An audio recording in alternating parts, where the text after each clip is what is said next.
Hola, muy buenos libros. Mi nombre es Pedro Helves y esto es el profe Pedro Párrafo, transmitiendo en vivo y en directo desde el taller creativo Guardianes de las Letras desde la ciudad de Ibagué por medio de la plataforma TikTok.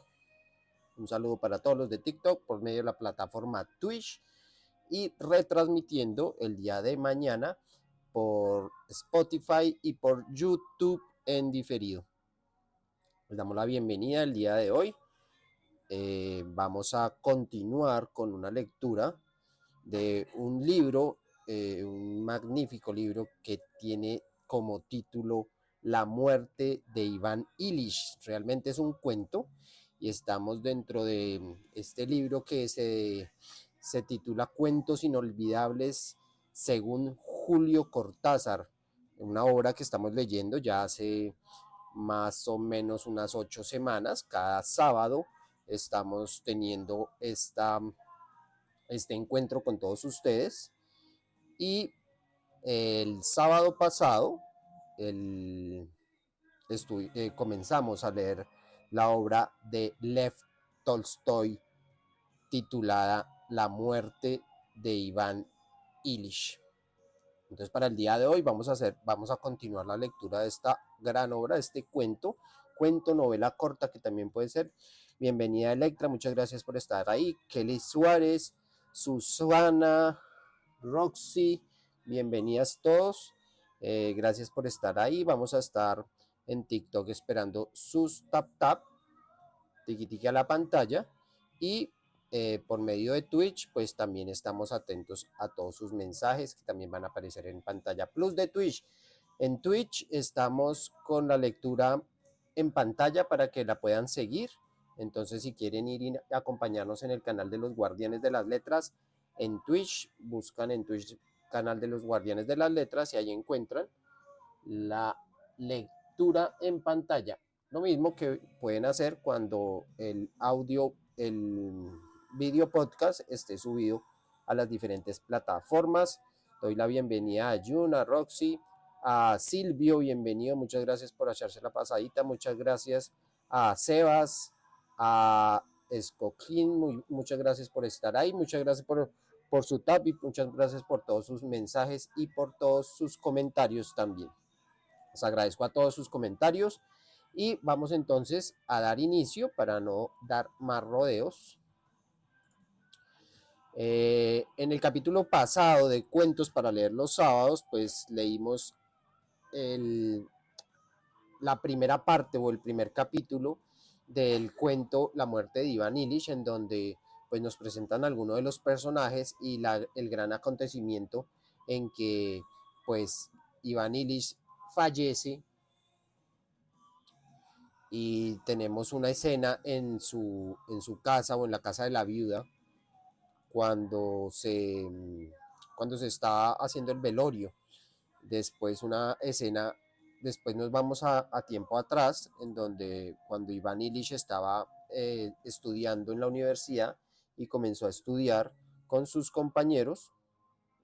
Entonces tenemos esos dos capítulos.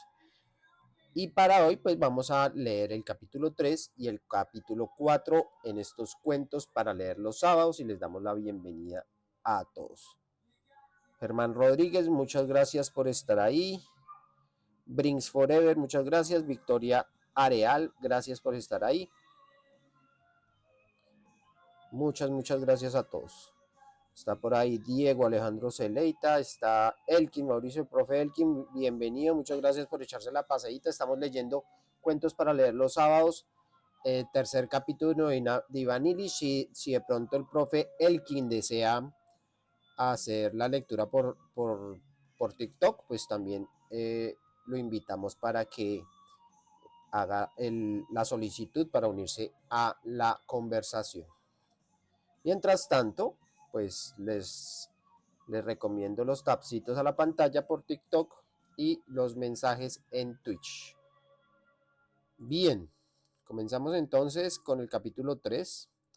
De este modo transcurrieron 17 años desde la boda de Iván Illich. Era ya un antiguo fiscal, había rehusado algunos cargos, esperando uno mejor, cuando inesperadamente surgió un acontecimiento desagradable que turbó su existencia tranquila. Iván Illich esperaba la plaza del presidente de tribunal en una ciudad universitaria, pero Gopé le había tomado la delantera. Se la arrebató. Iván Illich se irritó, le hizo recriminaciones y se enfadó con los jefes. Todos se volvieron fríos hacia él y se le omitió de nuevo en los siguientes nombramientos. Esto ocurrió en 1880. Fue el año más penoso de toda la vida de Iván Illich. Por una parte, el sueldo no le alcanzaba para subsistir y por otra, notó que todos lo habían olvidado. Consideró, consideró, consideró esto como la mayor injusticia del mundo. En cambio, a los demás les parecía naturalísimo. Ni siquiera su propio padre se creía en el deber de ayudarlo. Notó que todos lo habían abandonado, considerando que su situación con 3.500 rublos era normal y hasta ventajosa. Solo él sabía que, con la conciencia de las injusticias que había cometido con él, las continuas recriminaciones de su mujer y las deudas que había contraído, al gastar más de lo que le permitían sus medios, su situación estaba lejos de ser normal. En el verano de 1880 tomó un permiso y, con objeto de disminuir los gastos, partió con su mujer a la aldea del hermano de esta. En el campo, sin ocupación, sintió por primera vez no solo un gran aburrimiento, sino una tristeza insoportable, y resolvió que no podía vivir de este modo y que era imprescindible tomar medidas decisivas.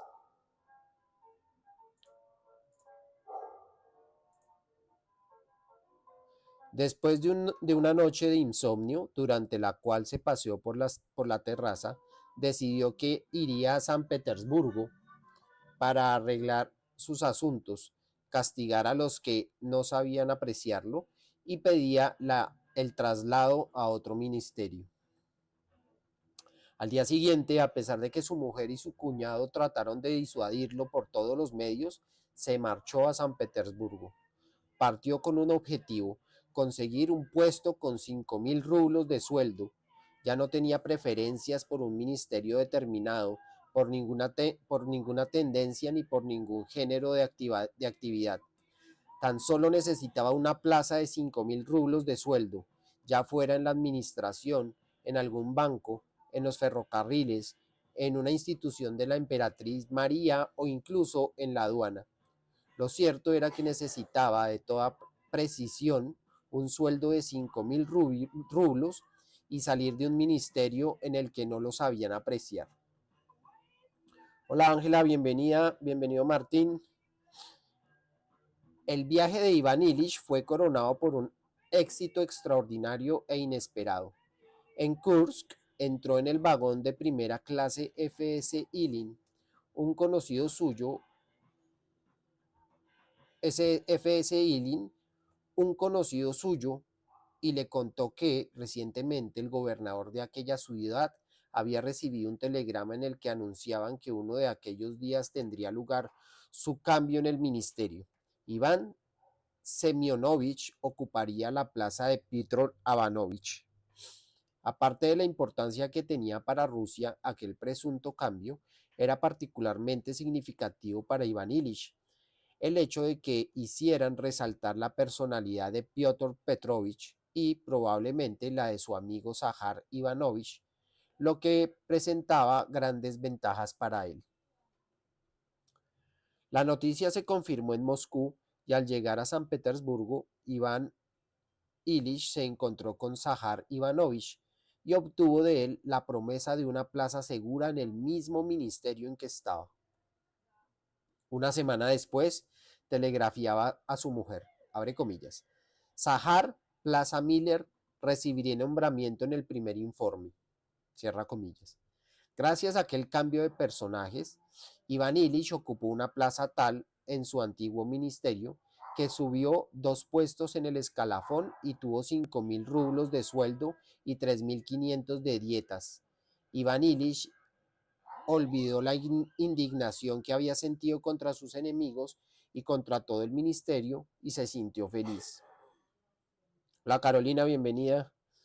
Volvió a la aldea tan alegre y contento como no lo había estado desde hacía mucho tiempo. Praskovia Fyodorovna se alegró también, y hubo entre ellos una reconciliación. Iván Ilich le contó cómo se le había honrado en San Petersburgo, lo avergonzados que se habían sentido sus enemigos, cómo lo habían adulado, lo que le envidiaban su posición y sobre todo lo que lo apreciaban todos en San Petersburgo. Praskovia Fyodorovna escuchó a su marido aparentando creerle y no lo contradijo en nada. Se limitó a hacer proyectos para su nueva vida en la ciudad a la que se iban a trasladar. Iván Ilich vio con alegría que sus planes eran idénticos a los suyos, que estaba de acuerdo con su mujer y que su vida interrumpida volvía a adquirir el carácter alegre y correcto que le era propio. Estuvo poco tiempo en la aldea. Tenía que tomar posesión de su nuevo cargo el 10 de septiembre y aparte de esto necesitaba tiempo para instalarse en su nuevo domicilio, trasladar las cosas que tenía en la provincia, hacer algunas compras y dar muchas órdenes. En una palabra, tenía que instalarse tal y como lo había dispuesto su mente y casi igual que lo había planeado Praskovia Fyodorovna en su fuero interno. En aquella época en que todo se iba arreglando con buen éxito, en que Iván Ilich estaba de acuerdo con su mujer en todos los planes y en que casi siempre vivían separados, intimaron más que en los primeros años de su vida conyugal. Iván Ilich tuvo la intención de llevarse a su familia inmediatamente, pero su cuñado y la mujer de este, que repentinamente se habían vuelto amables y afectuosos con los Golovin, insistieron en que la dejara allí, de manera que partió solo. Se puso en camino. La buena disposición de ánimo provocada por el éxito obtenido y por estar de acuerdo con su mujer no lo abandonaba. Encontró un piso encantador, precisamente tal y como lo habían soñado marido y mujer.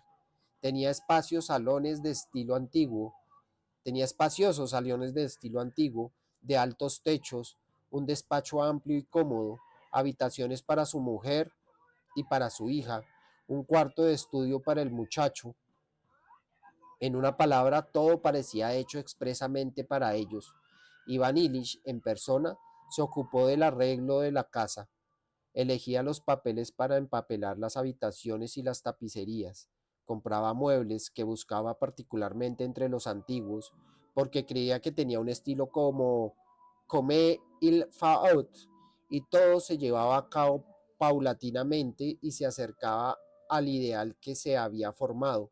Cuando la mitad de las cosas estuvieran dispuestas, la instalación excedió sus esperanzas, comprendió el carácter comme il faut elegante, nada trivial, que adquiría el piso cuando estuviera terminado. Al dormirse se representaba la sala tal y como iba a quedar, y contemplando el salón no concluido aún,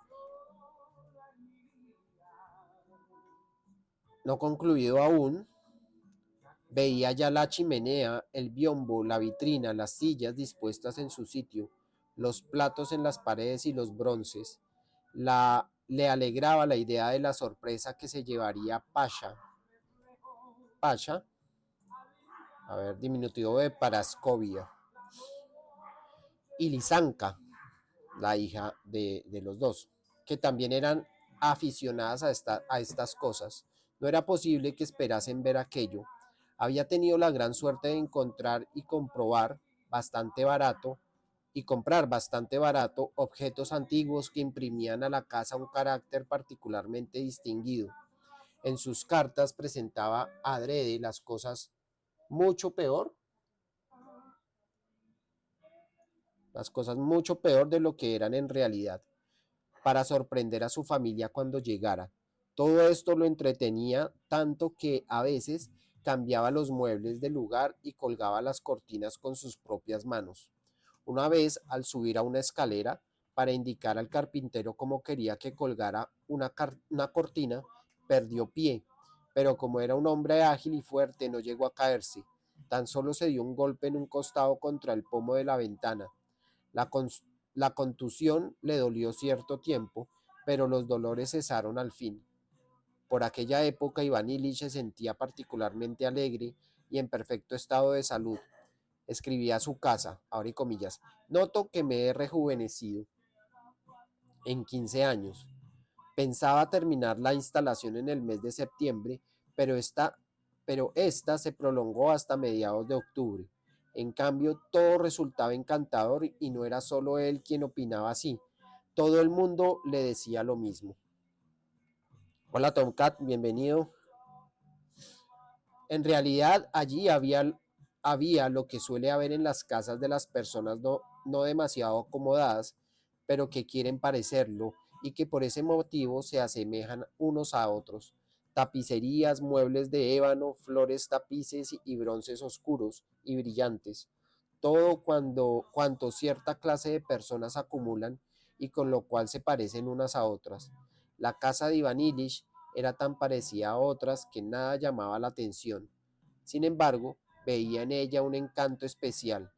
Cuando recogió a su familia en la estación y la llevó al piso bien alumbrado, donde un lacayo con corbata blanca abrió la puerta que conducía a la antesala, adornada de flores, y entraron después en la habitación y en el despacho, lanzando gritos de entusiasmo.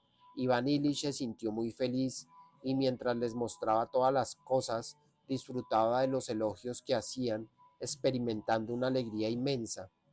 Aquella misma noche, Praskovia Fyodorovna le preguntó, entre otras cosas, cómo se había caído, e Iván Ilich se echó a reír y representó la escena de su caída y el susto del tapicero.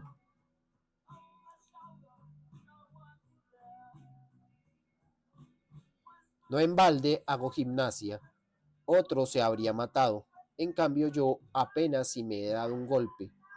Cuando me toco aquí me duele, pero ya se está pasando y solo queda un cardenal. Hola Belkis, bienvenida. Teresa, bienvenida. Empezaron su nueva vida, pero como ocurre siempre, cuando se acostumbraron al nuevo domicilio, notaron que les faltaba una habitación y aunque vivían bien con el nuevo sueldo, les faltaba un poquito, es decir, unos 500 rublos. Vivieron a gusto, sobre todo durante la primera temporada, cuando aún no habían terminado la instalación y ahora tenían que comprar o encargar algo, ora cambiar de sitio un mueble o arreglar alguna cosa. Aunque habían algunos desacuerdos entre los esposos, los dos estaban contentos y por otra parte tenían tantas cosas que hacer que no podían surgir grandes disputas. Cuando terminaron por completo el arreglo del piso, se sintieron ligeramente aburridos, como si les faltase algo. Mas, como ya habían trabado nuevos conocimientos y adquirido nuevas costumbres, estos llenaron su vida. Iván Ilich pasaba las mañanas en el Palacio de Justicia y volvía a casa para comer. Durante la primera época solo solía estar de buen humor, aunque su nueva instalación le hacía sufrir un poco. Cualquier manchita en un mantel o en una tapicería o algún fleco roto lo irritaban. Había puesto tanto trabajo en el arreglo de la casa que le dolía el más pequeño desperfecto. Pero, por lo general, su existencia discurría con arreglo a sus creencias. Era fácil, era fácil, agradable y correcta. Se levantaba a las 9, tomaba café, leía la prensa, se ponía el uniforme y se iba al Palacio de Justicia. Allí le esperaba la noria en torno a la cual daba vueltas e inmediatamente ponía manos a la obra. Solicitantes, informes de Cancillería, audiencias y reuniones públicas y privadas. De esto era preciso saber excluir todo lo que turba la regularidad de los asuntos del servicio. No se debían admitir ninguna relaciones, excepto las oficiales, y el motivo de estas relaciones también debía ser oficial. Si llegaba un hombre cualquiera para enterarse de alguna cosa, Iván Illich no podía tener ninguna relación con él, pero si veía en su solicitud algo oficial, algo que puede escribirse en un papel sellado, hacía en, lo, hacía en los límites debidos, hacía en los límites debidos cuanto le era posible y le dispensaba. Además, un trato amistoso y lleno de cortesía. Hola Chivito, bienvenido. Voy a hacer un intento a ver si puedo usar una tarjeta flash de TikTok.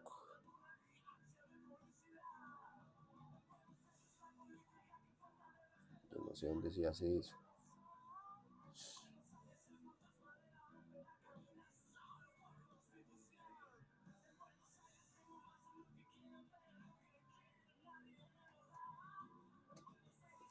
Y en cuanto terminaba la relación oficial, también ponía fin a toda otra. Iván poseía en el más alto grado el don de separar la oficial de la vida real, sin confundir nunca ambas cosas. Con la práctica y el talento lo había perfeccionado hasta el punto de que a veces se permitía, como un virtuoso, mezclar en broma lo oficial con lo humano.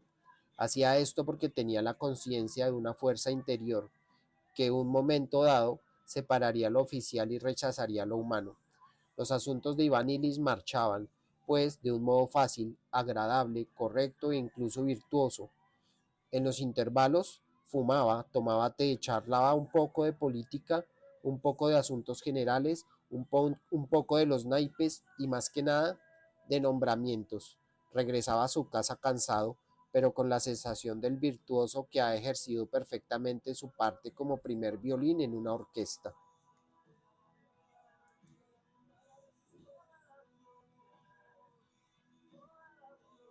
Segundito.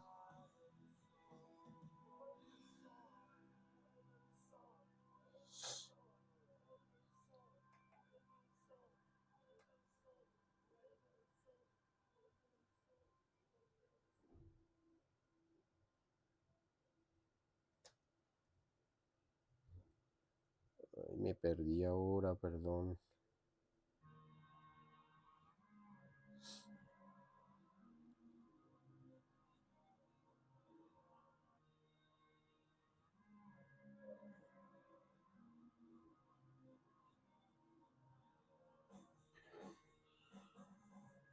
Bueno, continuemos acá. Un segundito a ver si puedo hacer una cosa.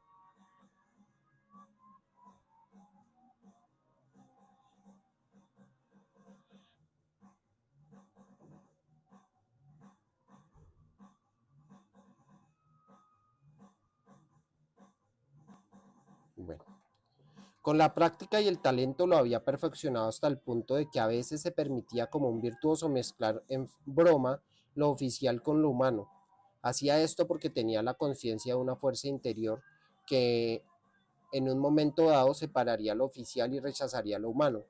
Los asuntos de Iván Illich marchaban, pues de un modo fácil, agradable, correcto e incluso virtuoso. En los intervalos fumaba, tomaba té, charlaba un poco de política, un poco de asuntos generales, un poco de naipes y más que nada de nombramientos. Regresaba a su casa cansado, pero con la sensación del virtuoso que ha ejercido perfectamente su parte como primer violín en una orquesta. Mientras tanto, su mujer y su hija salían o recibían alguna visita. Su hijo estaba en el gimnasio, preparaba sus deberes con un profesor y estudiaba bien lo que le enseñaban. Todo iba perfectamente. Después de comer, si no había visitas, Iván Illich leía a veces algún libro del que se hablaba mucho y por las noches se ocupaba de sus asuntos. Es decir, repasaba documentos, estudiaba las leyes y confrontaba las declaraciones con los artículos de la ley. Este trabajo no le resultaba alegre ni aburrido. Solo se aburría cuando se podía jugar al Wish, pero si no tenía ocasión de hacerlo, prefería trabajar así a estar en casa solo o acompañado de su mujer. Los placeres de Iván Illich se cifraban en las comidas que ofrecía a personas importantes, señoras y caballeros, y esa manera de pasar el tiempo en compañía de ellos se asemejaba al pasatiempo de hombres como él, lo mismo que su salón se parecía a todos los salones. Una vez hasta organizaron un baile.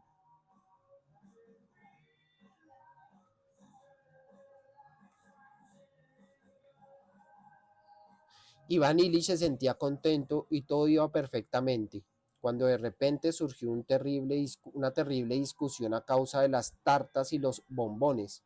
Praskovia Fyodorovna tenía su proyecto respecto de estas cosas, pero Iván Illich insistió en que se encargaran en una de las mejores pastelerías. Había pedido tal cantidad de tartas que sobraron y las y la cuenta ascendió a 45 rublos. La discusión había sido muy desagradable. Praskovia Fyodorovna lo había tachado de necio y de amargado. Iván Illich se había llevado las manos a la cabeza y en su acaloramiento habló del divorcio. Sin embargo, la velada resultó muy alegre. Asistió a la mejor sociedad e Iván Illich bailó con la princesa Trufonovs, hermana de la célebre princesa que había creado la sociedad llamada Llévate mis penas. Las alegrías oficiales eran las del amor propio, las sociales eran las de la vanidad, pero las verdaderas alegrías de Iván Illich eran las que proporcionaban el juego del whist. Confesaba que después de cualquier contrariedad en su vida, su mayor alegría, que era como una vela encendida ante todas las demás alegrías, era sentarse a la mesa con buenos jugadores tranquilos y organizar una partida entre cuatro. Entre cinco le resultaba penoso, aunque fingiera que le agradaba mucho. Hola Samuel, bienvenido, muchas gracias. Jugar de una manera inteligente y beber un vaso de vino. Iván Illich se acostaba en una disposición de ánimo particularmente buena después de haber obtenido una pequeña ganancia en el whist. Las grandes le resultaban desagradables. Así vivían los Golovin. Recibían en su casa la mejor sociedad, tanto personas importantes como hombres jóvenes. El punto de vista respecto de las amistades del matrimonio, así como el de la hija, eran exactamente iguales. Sin ponerse de acuerdo, sabían rechazar a los parientes y amigos inoportunos que llegaban a su salón, de paredes adornadas con platos japoneses, deshaciéndose en amabilidades y caricias. En breve, esas personas suspendieron sus visitas y en casa de los Golovin quedó la mejor sociedad. Los jóvenes hacían la corte, a Lysanka y Petryshev, único heredero de su fortuna y juez de instrucción. Galanteaba a la muchacha de tal modo que Iván Illich discutió con Praskovia Fyodorovna la conveniencia de organizar algún paseo en troika o algún espectáculo para los dos jóvenes. Así transcurría la vida, siempre inmutable, y todo marchaba bien.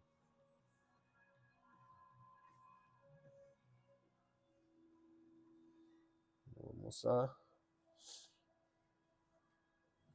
Es que yo no sé cómo hago para... Entonces aquí finaliza el capítulo número 3 de el cuento, novela corta que estamos leyendo de Lev Tolstoy, La muerte de Iván Illich. En un segundo ya continuamos.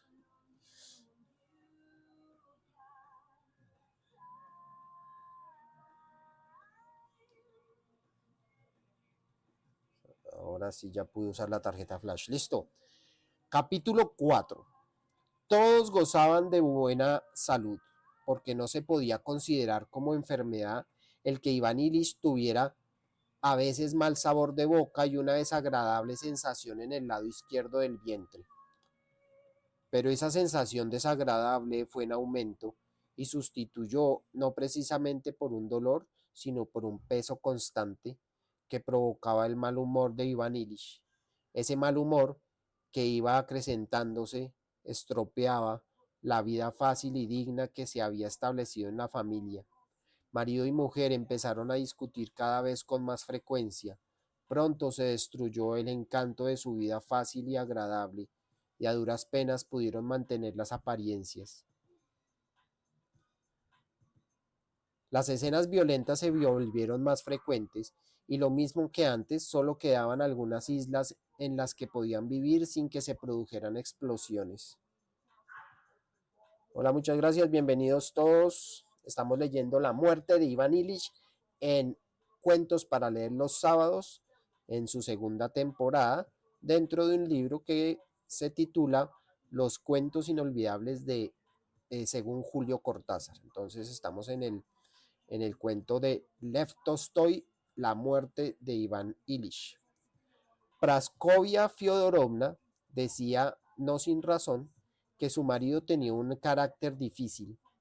Con la costumbre de exagerar que le era propia, afirmaba que siempre había sido así, que era preciso tener su bondad para haber podido soportarlo por espacio de 20 años.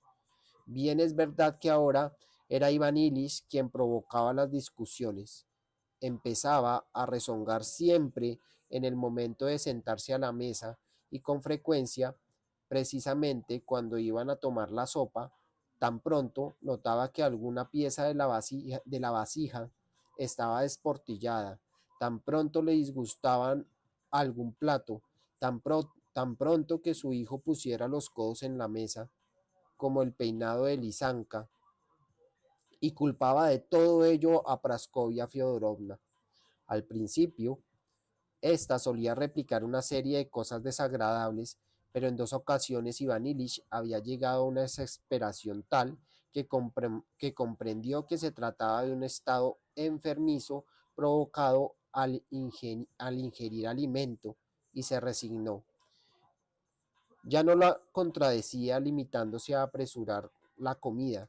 Consideraba que su resignación tenía mucho mérito, habiendo decidido que su marido tenía muy mal carácter y que la había hecho desgraciada. Empezó a compadecerse de sí misma y cuanto más se compadecía, más odiaba a su marido. Le hubiera deseado la muerte, pero no podía deseársela porque con él perdería también el sueldo. Eso la irritaba más contra Iván Illich. Se consideraba desgraciadísima porque ni siquiera la muerte podía salvarla. Trataba de ocultar su irritación y eso era precisamente lo que aumentaba la de su marido. Después de una escena en la que Iván Illich fue particularmente injusto y a raíz de la cual confesó que en efecto era muy irascible, pero que eso se debía a una enfermedad, Praskovia Fyodorovna le dijo que debía ponerse en tratamiento y le aconsejó que consultara a un médico célebre. Hola Laura, bienvenido Wilson. Hola Yaritza, muchas gracias por estar ahí. Iván Illich fue, pues, a casa del doctor. Todo ocurrió como esperaba, es decir, como acontece siempre. La espera, el aire de importancia afectada del médico, que Iván Illich conocía tan bien, la auscultación y las preguntas que exigían de antemano unas respuestas determinadas y evidentemente inútiles, así como la expresión significativa que parecía decir que no tenía uno o más que someterse para que todo quedara resuelto, que él tenía el medio de arreglar las cosas, siempre del mismo modo, para cualquier persona que se presentase. Todo era exactamente igual que en el Palacio de Justicia, lo mismo que él adoptaba cierta actitud ante los acusados, el doctor la adoptaba ante él. El médico dijo a Iván Illich que tal y cual cosa indicaban que padecía de tal otra, pero que si los análisis no lo confirmaban, sería menester suponer que padecía otra enfermedad. Y así se hacía esta hipótesis entonces. A Iván Illich solo le interesaba la siguiente cuestión: ¿su enfermedad era grave o no?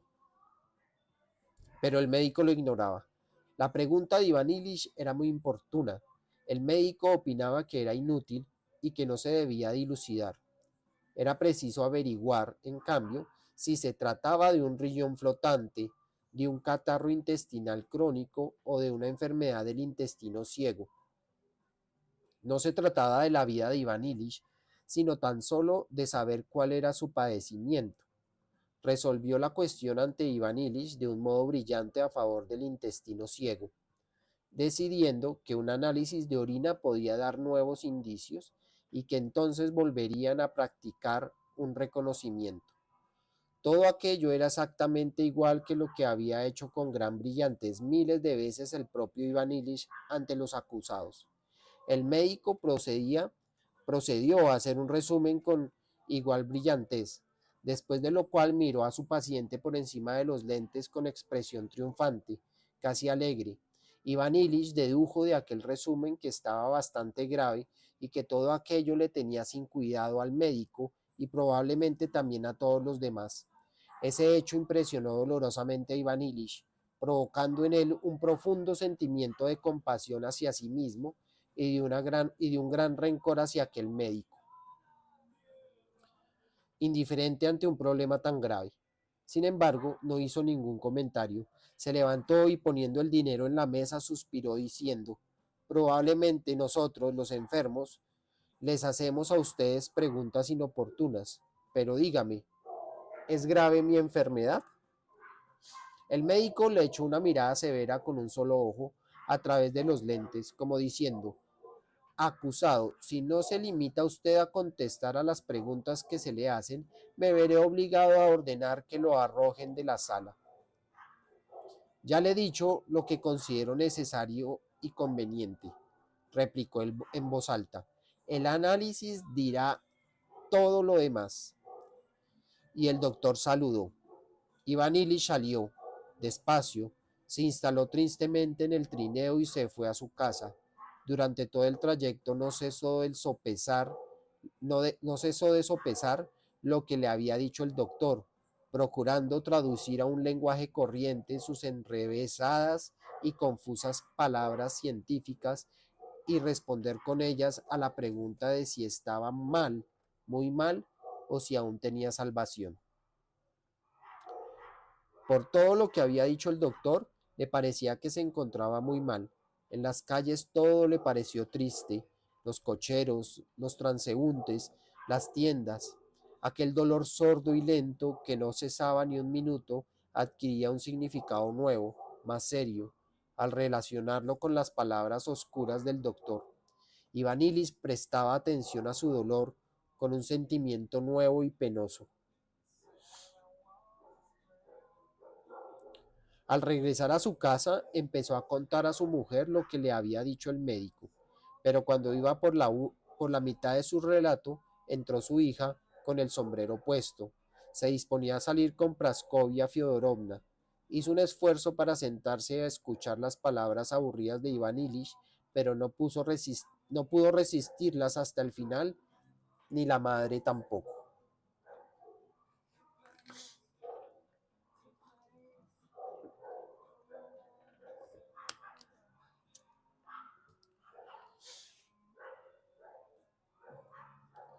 Bueno, me alegro mucho. Ahora debes tener cuidado de tomar las medicinas con toda regularidad.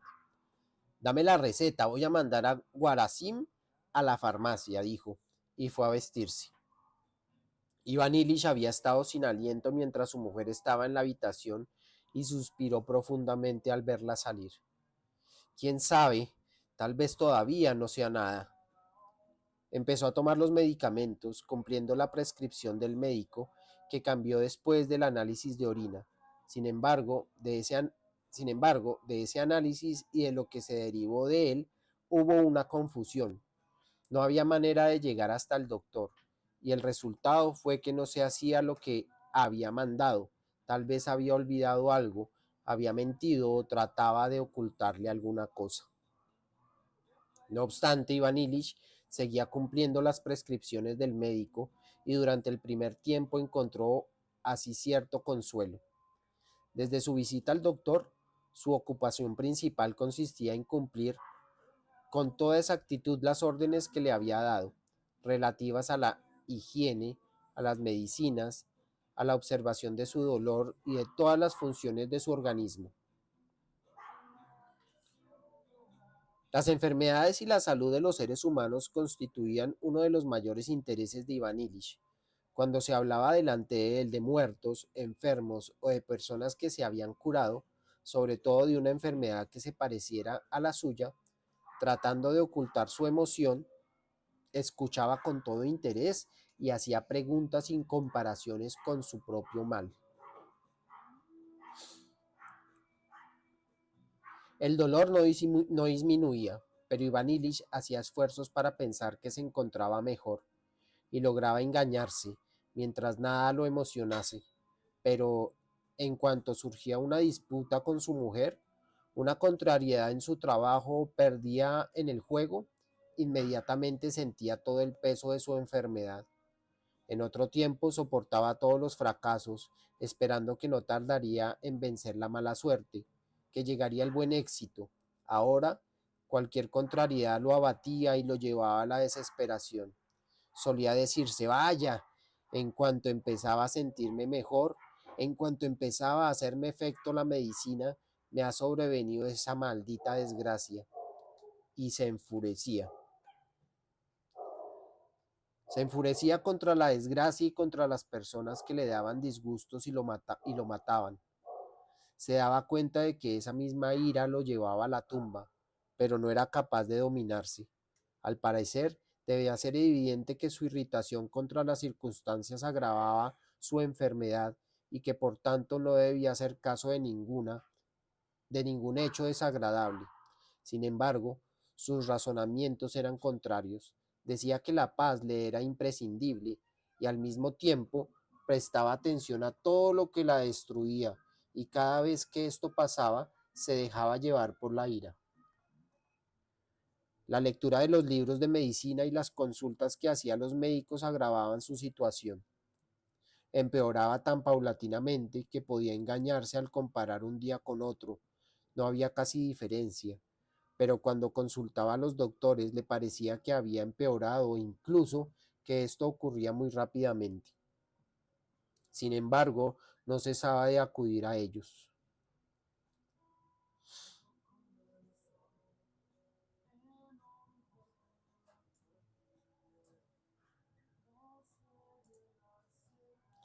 Aquel mismo mes consultó a otro médico eminente. Este le dijo casi lo mismo que el primero, aunque planteó la cuestión de otra manera. Su dictamen no hizo más que aumentar las dudas y el temor de Iván Ilich. Un amigo de un compañero suyo, un buen doctor, diagnosticó su enfermedad de un modo totalmente distinto. A pesar de que opinaba que se curaría, no hizo más que conducirlo a una confusión y a una duda mayores que antes, por medio de sus preguntas y de sus hipótesis. El dictamen del médico homeópata fue diferente. Dio a Iván Ilich una medicina que éste tomaba a escondidas desde hacía una semana, pero al no sentir ningún alivio, Iván Ilich perdió la confianza, tanto en las medicinas anteriores como en la nueva, y fue presa de un gran decaimiento. Un día una señora conocida refirió una cura mediante unos íconos. Iván Ilich se dio cuenta de pronto que escuchaba con atención y trataba de comprobar la verosimilitud de aquel hecho. Aquello lo asustó. ¿Es posible que mis facultades mentales se hayan debilitado tanto? Le dijo. Esto es absurdo, son tonterías. No debe uno dejarse llevar por las dudas. Es preciso elegir un médico y seguir sus prescripciones. Y es lo que voy a hacer. Se acabó. No voy a pensar más y observaré con toda exactitud el tratamiento hasta el verano. Ya veremos después. Tengo que poner fin a esas vacilaciones.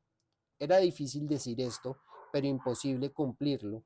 El dolor del costado lo atormentaba sin cesar, aumentaba a cada momento y llegó a ser constante. Iba perdiendo el apetito y las fuerzas. El mal sabor de boca se hacía más extraño, e Iván Ilich tenía la impresión de que le olía mal el aliento. No era posible engañarse. Algo horrible, nuevo y tan importante como jamás le había sucedido, se estaba realizando dentro de su ser, y él era el único que lo sabía. Lo que lo rodeaba no lo comprendían o no querían comprenderlo. Los que lo rodeaban no lo comprendían o no querían comprenderlo, y pensaba que todo seguía igual que siempre. Eso era lo que más hacía sufrir a Iván Ilich. Su familia, principalmente su mujer y su hija, que se entregaban de lleno a la vida de sociedad, no entendían nada y se irritaban porque Iván Ilich estaba de mal humor y se mostraba exigente, como si fuese culpable de ello.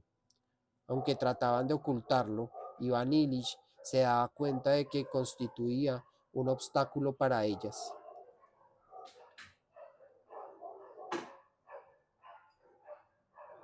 Su mujer había adoptado ciertas actitudes respecto de su enfermedad y la observaba independientemente de lo que él dijera e hiciera.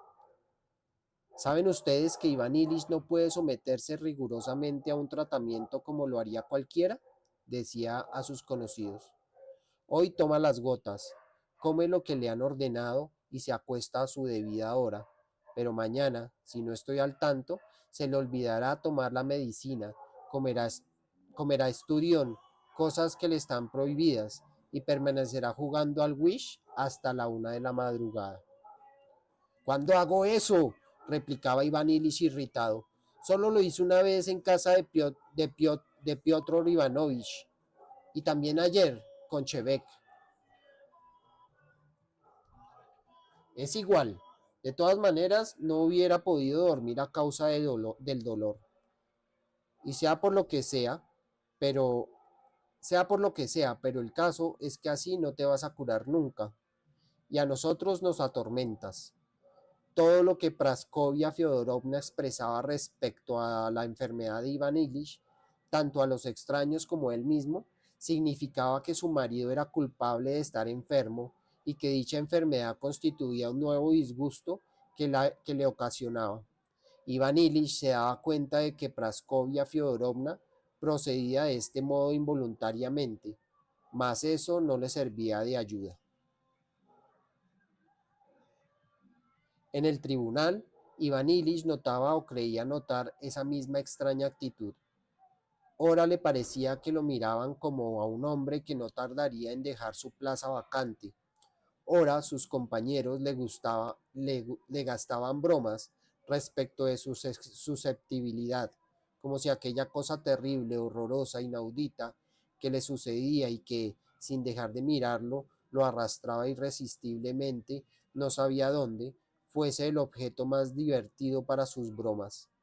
Schwartz, sobre todo, era el que más lo irritaba con su carácter jovial, lleno de vida y con su actitud comedy fall, que le recordaba que él había sido así 10 años atrás. Llegaban los amigos para jugar a las cartas. Todo iba bien. La partida resultaba alegre. Pero de pronto Iván Ilich sentía aquel dolor agudo y aquel mal sabor de boca, y le parecía que había algo salvaje en el regocijo de los demás.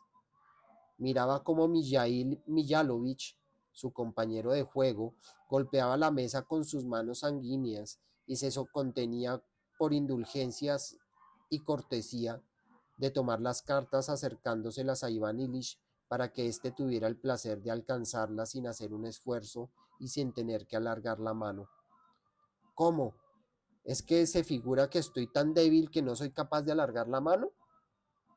Se decía Iván Ilich, y olvidando que tenía los ases, hacía una jugada equivocada y perdida.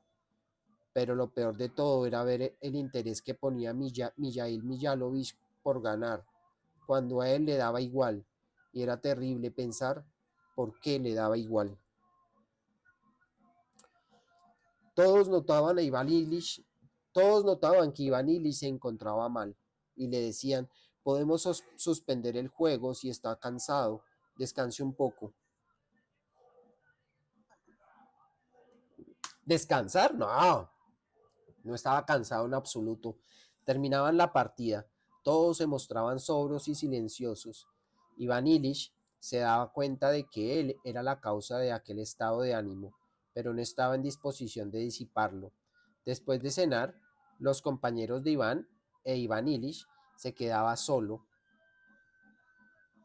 con la sensación de que su vida estaba envenenada, de que envenenaba la de los demás y de que ese veneno no disminuía, sino que penetraba cada vez más en su ser.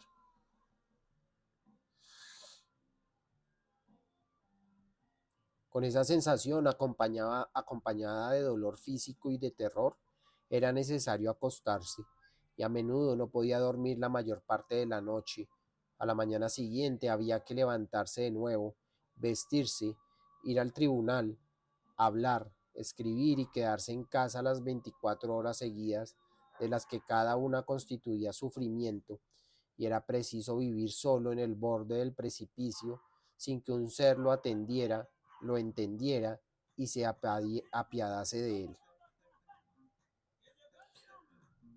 Hola Matías, bienvenido. Antonio Pinzón, bienvenido. Muchas gracias por quedarse un ratico.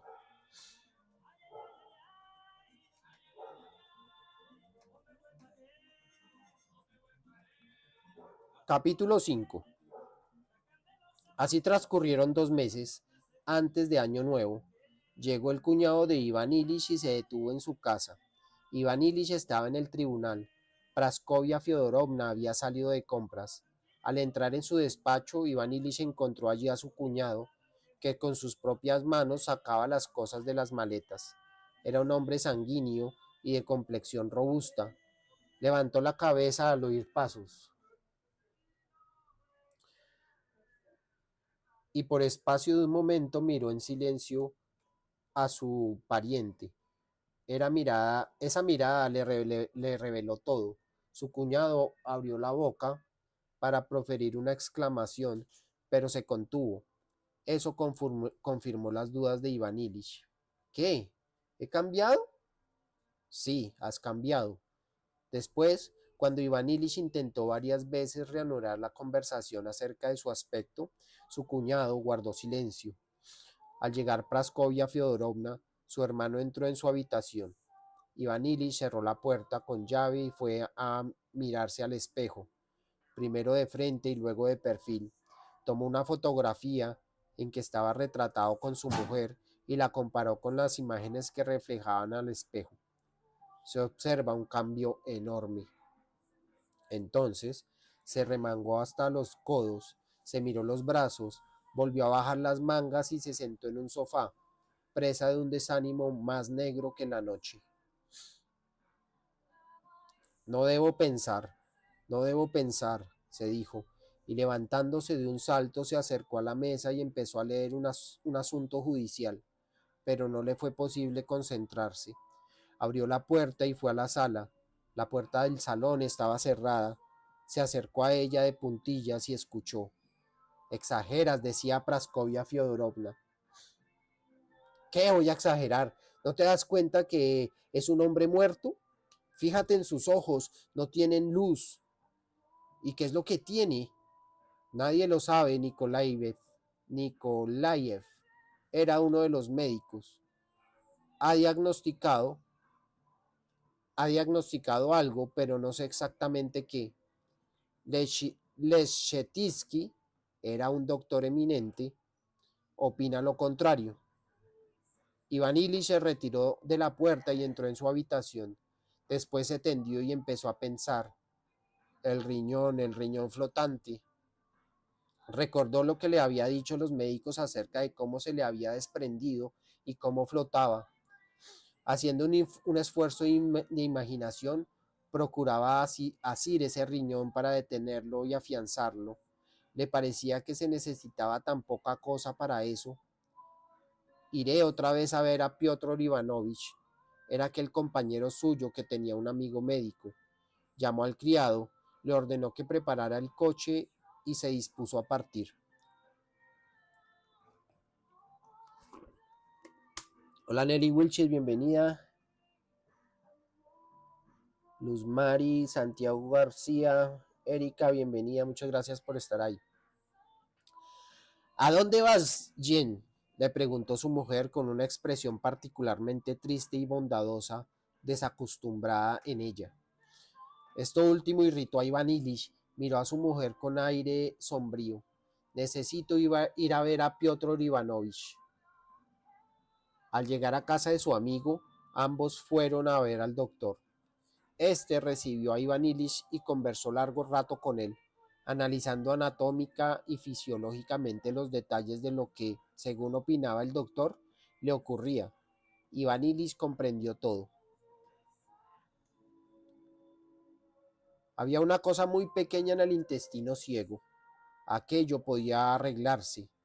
Era preciso aumentar la energía de un órgano, debilitar la actividad de otro, y se produciría una absorción, con lo que todo se normalizaría. Iván Illich se retrasó un poco para la cena. Después de cenar, charló un rato alegremente, pero tardó mucho en decidirse.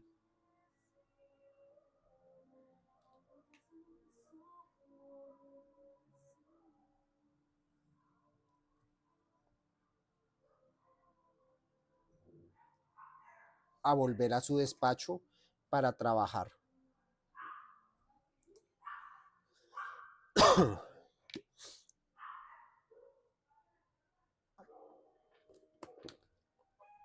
Finalmente lo hizo y puso enseguida manos a la obra.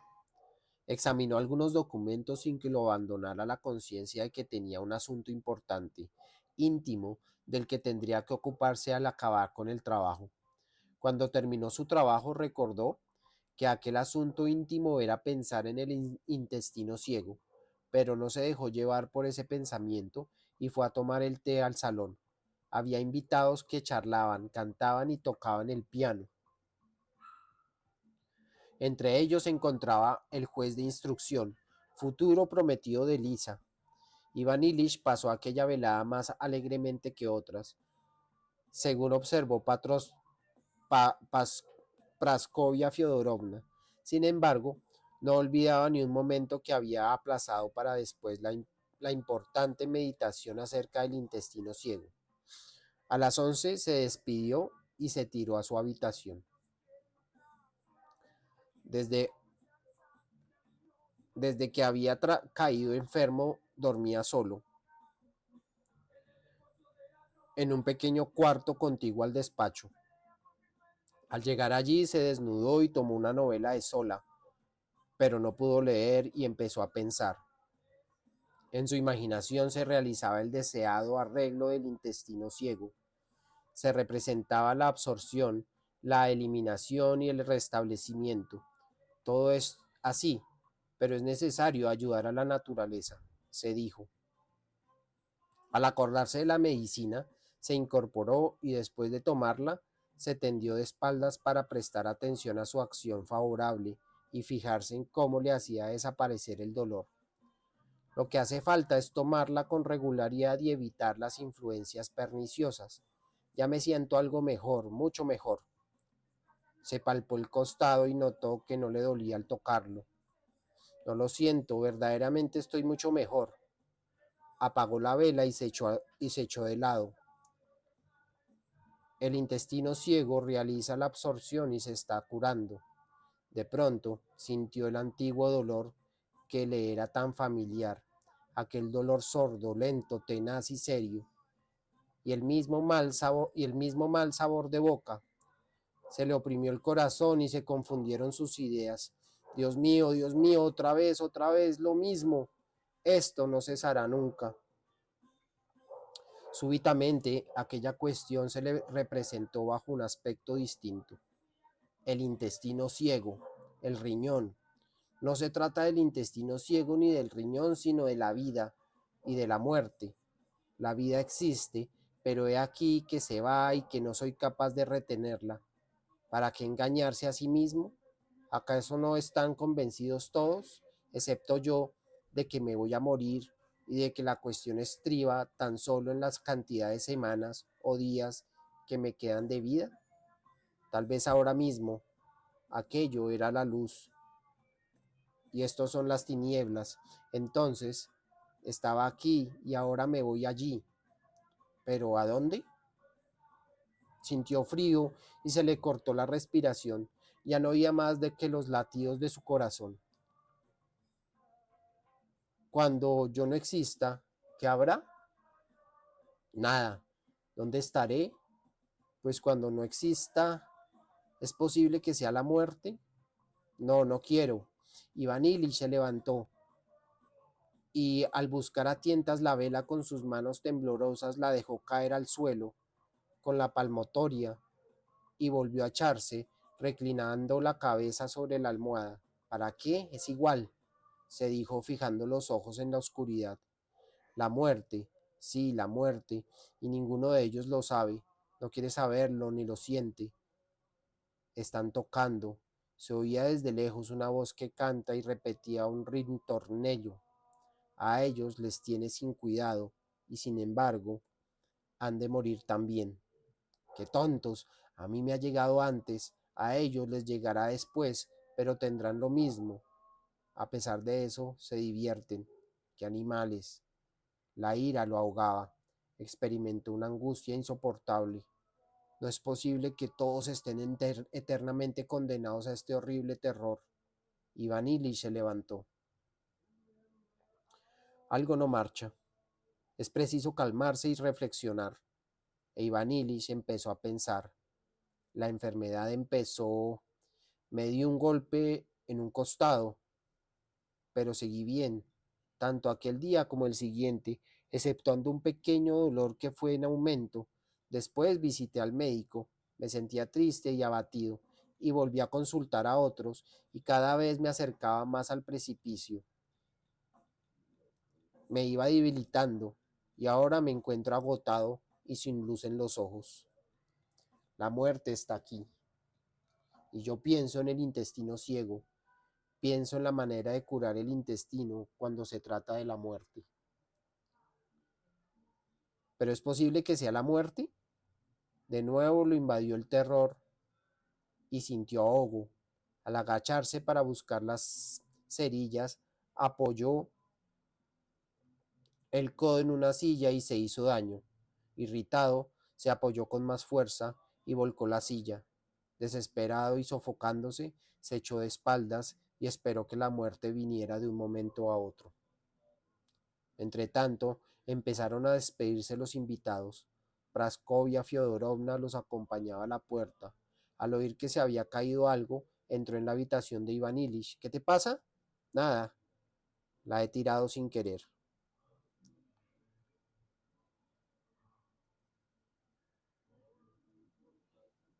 Praskovia Fiodorovna salió y volvió con una vela.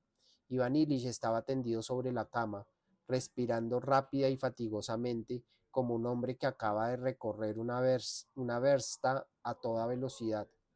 Fijó la mirada en su esposa. ¿Qué te pasa, Jean? Nada. Eh, deja de, he dejado caer. ¿Para qué hablar? No me comprendería, pensó. En efecto, Praskovia Fiodorovna no comprendía nada. Recogió la palmatoria, encendió la vela y salió presurosamente. Tenía que acompañar a un invitado a la puerta. Cuando volvió a la habitación, Iván Illich seguía echado de espaldas mirando hacia arriba. ¿Qué te pasa? ¿Estás peor?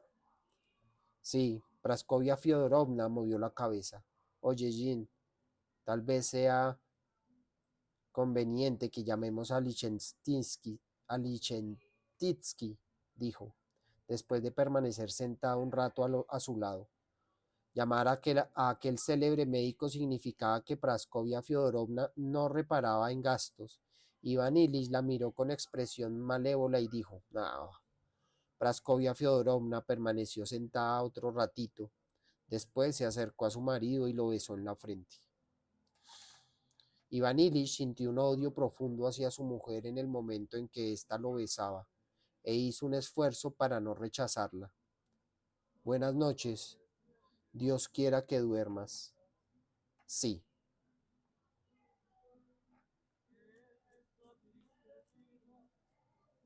Muy bien, entonces hasta aquí les vamos a dejar la lectura de este cuento, novela corta de León Tolstoy, La muerte de Iván Illich, y recordarles que el próximo sábado tendremos la lectura de este mismo cuento a partir del capítulo 6. ¿Listo?